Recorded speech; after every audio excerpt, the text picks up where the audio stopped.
सुभाष चंद्र बोस भारत के स्वतंत्रता संग्राम के एक महान नेता और क्रांतिकारी थे। वे नेताजी के नाम से प्रसिद्ध हैं और भारतीय स्वतंत्रता आंदोलन को एक अलग दिशा देने वाले योद्धा माने जाते हैं। उनका जन्म 23 जनवरी 1897 को ओडिशा के कटक शहर में हुआ था। उनके पिता जानकीनाथ बोस एक प्रसिद्ध वकील थे और माता प्रभावती बोस धार्मिक स्वभाव की थीं। सुभाष चंद्र बोस ने 1913 में रेवेंशा कॉलेजिएट स्कूल से शिक्षा शुरू की और 1919 में उन्होंने कलकत्ता विश्वविद्यालय से दर्शन शास्त्र में स्नातक की डिग्री प्राप्त की। वे तेज दिमाग और देशभक्ति से भरपूर छात्र थे। 1920 में वे इंग्लैंड गए और भारतीय सिविल सेवा (ICS) की परीक्षा पास की, लेकिन 1921 में उन्होंने नौकरी छोड़ दी क्योंकि वे अंग्रेज़ों की सेवा नहीं करना चाहते थे। उन्होंने महात्मा गांधी से प्रेरणा लेकर स्वतंत्रता संग्राम में कूदने का निर्णय लिया। सुभाष बोस का व्यक्तित्व दृढ़ और विचारों में तीव्र था। वे शुरुआत में गांधी जी के मार्ग पर चले, लेकिन बाद में उन्होंने सशस्त्र क्रांति का रास्ता अपनाया।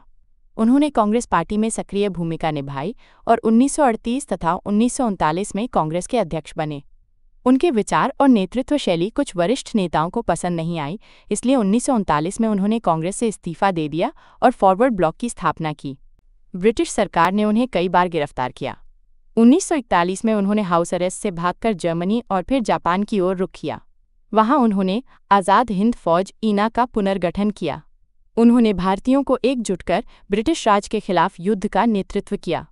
उनका प्रसिद्ध नारा "तुम मुझे खून दो, मैं तुम्हें आज़ादी दूंगा" आज भी देशवासियों के दिलों में जोश भर देता है। 1943 में सुभाष चंद्र बोस ने सिंगापुर से आज़ाद हिंद सरकार की स्थापना की और खुद को इसका प्रधानमंत्री घोषित किया। उन्होंने भारत की स्वतंत्रता के लिए जापान और जर्मनी जैसे देशों से सहयोग लिया। उन्होंने अंडमान निकोबार द्वीपों को शहीद और स्वराज नाम दिए और वहां आज़ाद हिंद सरकार का झंडा फहराया।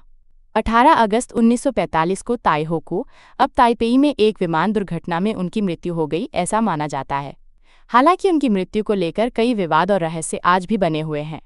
सुभाष चंद्र बोस का जीवन साहस, समर्पण और राष्ट्र प्रेम की प्रेरणादायक कहानी है। उनका बलिदान और उनके विचार आज भी युवाओं को देशभक्ति की राह पर चलने की प्रेरणा देते हैं।